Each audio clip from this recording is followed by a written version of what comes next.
Hello, my name is Shai Shoham. I work on brain research on models of aging and Alzheimer's disease. As part of the research, we are trying to look at specific brain cells. Some of them are nerve cells and some of them are glial cells. The microscope helps to see specific proteins that we label by methods that recognize these proteins. So the microscope helps to see the proteins through looking at the fluorescence.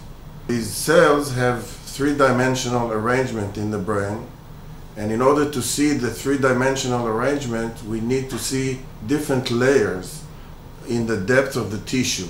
And I can look at what happens at different depths of the brain by looking at different layers. Like this, you can see the picture is shifting and seeing different cells at different depths.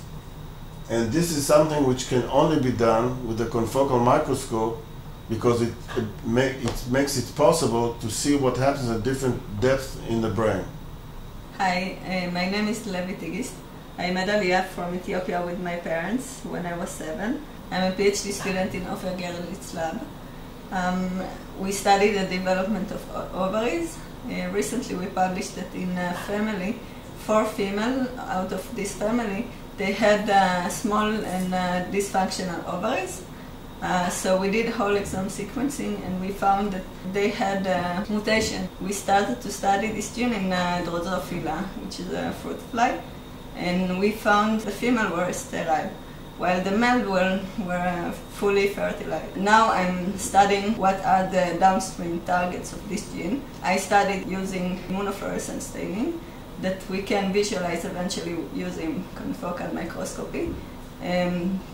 This is a very easy and simple method.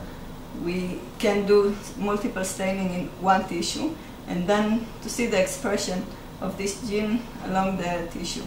Lastly, I would like to show my greater appreciation to your contribution to our research. Thank you for helping us. It is very a great tool that I know that will help us to progress in this research.